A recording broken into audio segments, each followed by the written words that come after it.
Hi friends, मैं राधे अग्रवाल। आज का मेरा ये वीडियो उन सभी लोगों के लिए है जो मैन्युफैक्चरिंग का बिजनेस सेटअप करना चाहते हैं। इस छोटे से वीडियो में वो तमाम जानकारियां हैं जिसके आधार पर कोई भी मैन्युफैक्चरिंग का बिजनेस स्टार्ट कर सकता है। मैन्युफैक्चरिंग का बिजनेस स्टार्ट करने के लिए जो सबसे ज़रूरी चीज़ है वो है आपका आइडिया। एक ऐसा आइडिया जो आपको सफलता की ऊंचाइयों तक ले जा सकता हो, जिस आइडिया को मूर्त रूप में लाने के लिए आप व्याकुल हो चुके हो। क्योंकि किसी भी सफल बिजनेस की शुरुआत एक अच्छे आइडिया से ही होती है, जिसके आधार पर आप दुनिया में अपने प्रोडक्ट को सेल करना चाहते हो।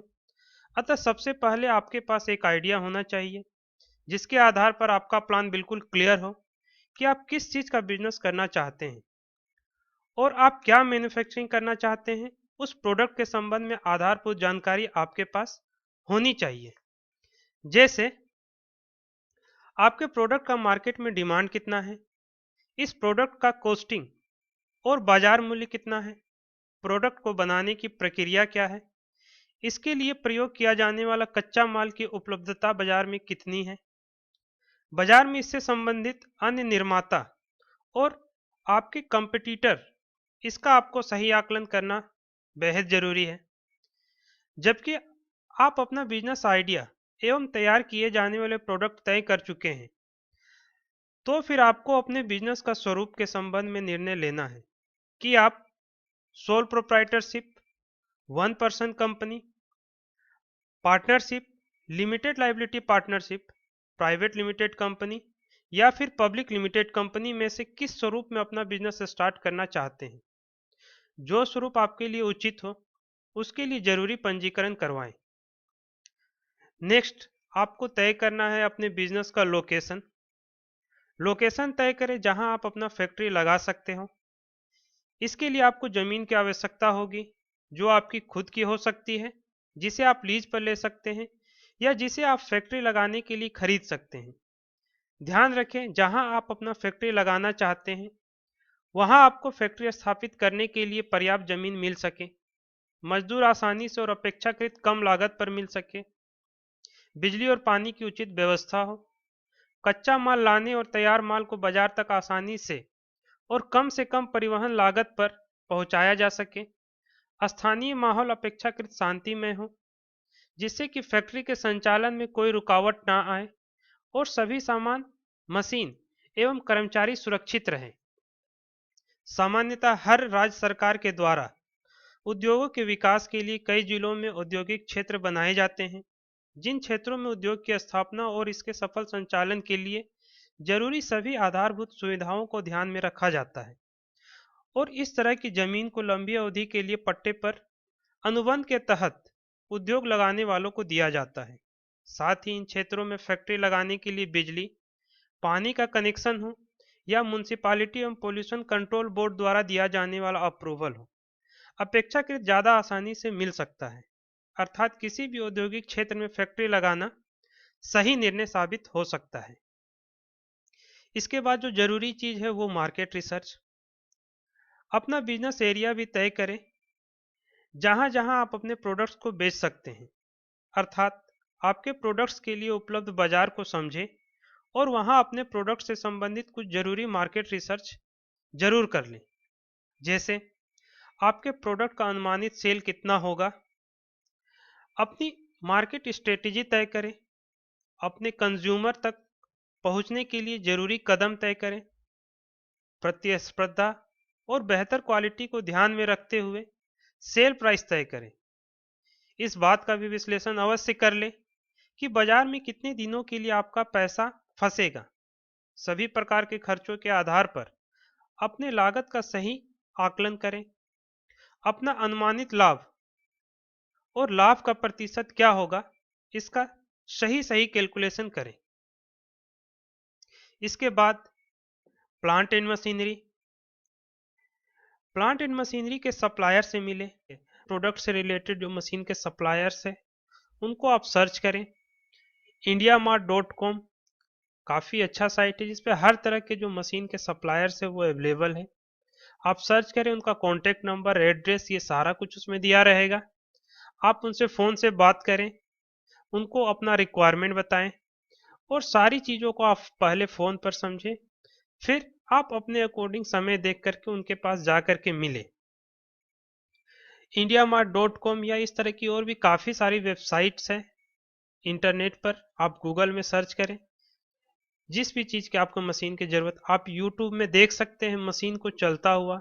जितने भी आज के समय में मशीन के जो सप्लायर्स हैं, वो अपने मशीन का वर्किंग कंडीशन में वीडियो बनाकर कि वो मशीन किस तरह से काम करता है, कैसे रॉ मटेरियल से वो आपका जो फिनिश प्रोडक्ट है तैयार होता है, उसका वीडियो बनाकर यूट्यूब पर डाल देते हैं। साथ ही साथ अपना एड्रेस छोड़ते हैं, फ़ोन नंबर छोड़ते हैं, सो दैट कि देखने वाला आप उनसे कांटेक्ट कर सके और फिर सारी चीज़ों को समझ सके, रेट को समझ सके, मशीन के बारे में समझ सके, कितनी तरह की मशीन होती है, जिसमें मैनुअल होती है, सेमी सेमी ऑटोमेटिक होती है, फुल ऑटोमेटिक होती है, अलग अलग मशीन का कॉस्ट क्या है, अलग अलग मशीन का जो प्रोडक्शन कैपेसिटी क्या है, अलग अलग मशीन में बिजली कितनी लगेगी, पावर कंजम्पशन क्या आएगा, लेबर का जो उसमें रिक्वायरमेंट है वो कितना होगा, मशीन का जो लाइफ होगा वो कितना होगा, अलग अलग मशीन का जो ऑपरेटिंग जो कॉस्ट होगा, उसको चलाने का जो खर्च होगा वो कितना होगा। तो जब ये सारी बात को समझकर आप क्या है अपने लिए जो बेस्ट मशीन है उसका डिसीजन ले सकते हैं। 3 4 5 मशीन सप्लायर से जरूर मिले कांटेक्ट करके। और अ, यदि आपका मशीन का कॉस्ट ज़्यादा है, आपका जो बिजनेस का प्लान है वो उसमें इन्वेस्टमेंट ज़्यादा है और आपके मशीन का अगर कॉस्ट ज़्यादा है, तो ज़रूर आप एक बार फॉरेन में भी संपर्क करें। फॉरेन के भी जो मशीन के सप्लायर्स है उनका कॉन्टेक्ट डिटेल बिल्कुल आपको इंटरनेट पर आसानी से मिल जाएगा। आप उनसे बात करें, मेल छोड़ें, वो उनका रिप्लाई देंगे और उनसे बात करके मशीन का कॉस्ट और मशीन का जो टेक्निकल जानकारी है वो जरूर हासिल कर ले। कोशिश ये करें कि जब भी आप मशीन करें तो लेटेस्ट टेक्नोलॉजी पर जो बेस्ट मशीन है उसे ही खरीदें। उससे फ़ायदा ये होगा कि आपका जो प्रोडक्ट का कॉस्ट आएगा वो कम होगा। और अ, अभी जो ट्रेंड चल रहा है कि दिन ब दिन नए नए टेक्नोलॉजी के कारण नई नई मशीन आ रही है, तो आपको तुरंत से अपने मशीन को चेंज करने का ज़रूरत भी नहीं पड़ेगा। तो ये ध्यान जरूर रखें कि जो मशीन आप खरीदें वो बिल्कुल लेटेस्ट टेक्नोलॉजी का हो। और एक जो आपके जो मशीन के जो सप्लायर्स होते हैं उनके पास आप प्रोडक्ट जो बनाना चाहते हैं उसके संबंध में ये सारा जानकारी होता है कि उस प्रोडक्ट से संबंधित जो रॉ मटेरियल का जरूरत होगा, तो रॉ मटेरियल का सप्लायर कौन कौन है, रॉ मटेरियल आपको कहाँ से मिल सकता है, कितने कीमत पर मिल सकता है, आप जो प्रोडक्ट बनाना चाहते हैं उस प्रोडक्ट का मार्केट में डिमांड कितना है, उस प्रोडक्ट का जो आपका जो मैन्युफैक्चरिंग कॉस्ट आएगा वो कितना आएगा, और कंपेटिटिव मार्केट में उस प्रोडक्ट का जो सेल प्राइस है वो आपको कितना मिल सकता है। तो इस तरह से जो मशीन के जो सप्लायर्स होते हैं उनके पास आपके प्रोडक्ट्स से रिलेटेड वो सारी जानकारियां होती हैं जो कि रियल मायने में आपको जाननी बेहद जरूरी होती है। तो जब आप मशीन के सप्लायर से मिले तो इन सभी बातों को जानने का जरूर कोशिश करें और उन सारी जानकारियों को नोट डाउन जरूर कर लें। क्यों? क्योंकि इससे आपका जो प्लान का क्लैरिटी है वो बिल्कुल सही दिशा में जाएगा और प्रोजेक्ट रिपोर्ट बनाने में भी आपको काफ़ी सुविधा होगी। बैंक से आपका प्रोजेक्ट कैसे फाइनेंस कराया जा सकता है, ये सारी बातें भी आपको जो मशीन के सप्लायर्स है वो आपको बहुत ही अच्छी तरीका से वो समझाएंगे। तो मशीन के सप्लायर से मिलना एक बेहद ही मतलब इम्पोर्टेंट स्टेप है। आप अपने प्रोडक्ट से रिलेटेड मशीन को इंटरनेट पर सर्च करें, यूट्यूब पर सर्च करें, यूट्यूब पर उसका वीडियो देखें, सारे प्रोसेस को समझें और उन कॉन्टेक्ट्स पर बात करें। फ़ोन पे पहले सारी चीज़ों को समझें, एक लिस्ट बनाएं 10 15 20 मशीन के सप्लायर जो बड़े बड़े हैं अलग अलग एरिया में। दिल्ली में काफ़ी अच्छे मशीन के सप्लायर्स हैं, मुंबई है, गुजरात है, और यूपी के भी एरिया में काफ़ी मशीन के सप्लायर्स हैं। आप अपने एरिया में भी सर्च कर सकते हैं आपके एरिया में कौन मशीन के सप्लायर्स हैं।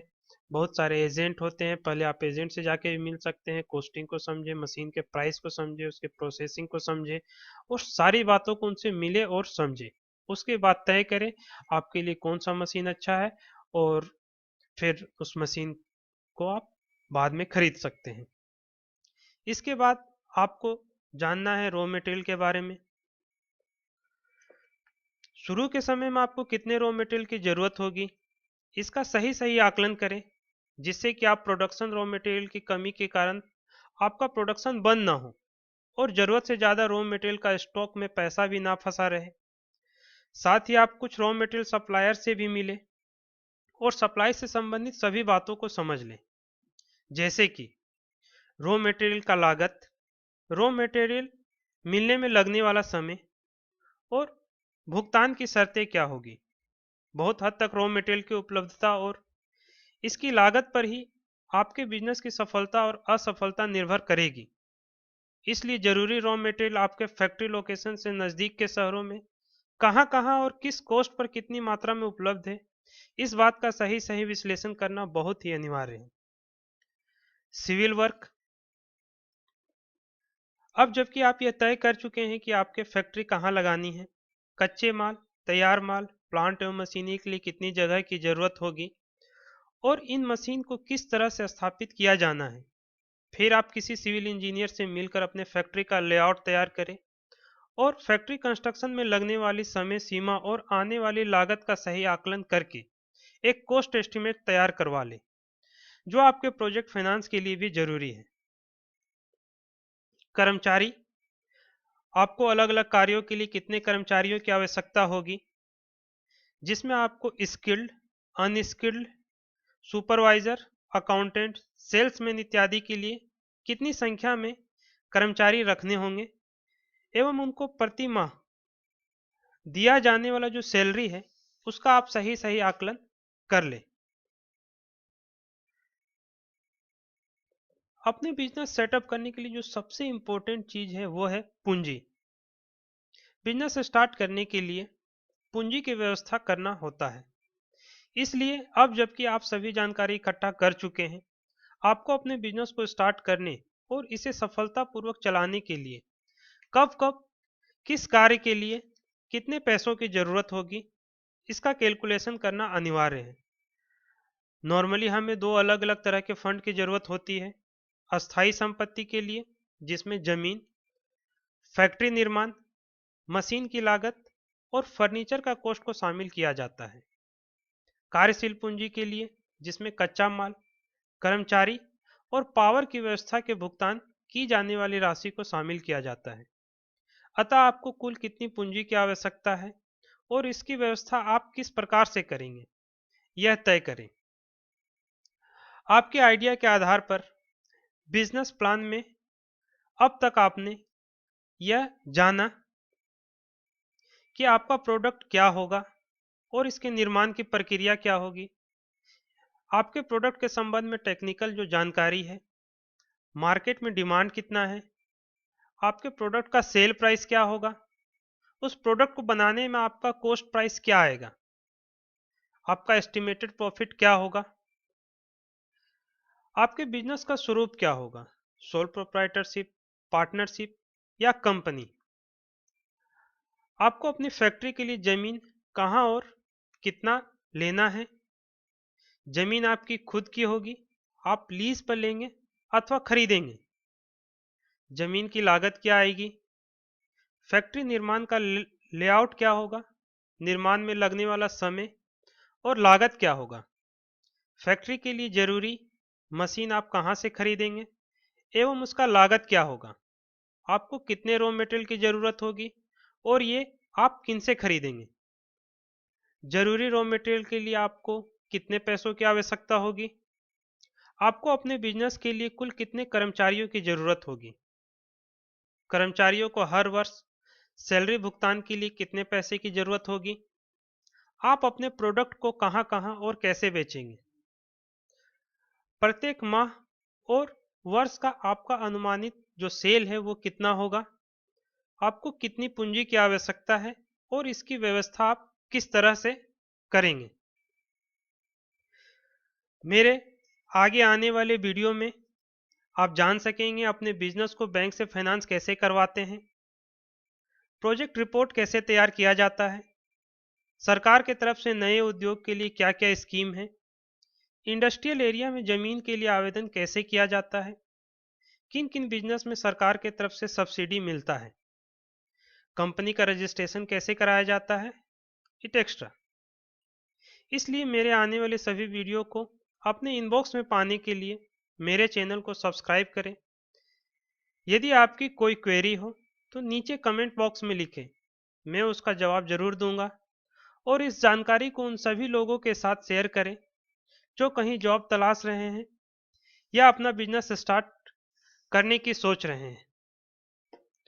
Wish you all the very best. Thank you. Bye bye.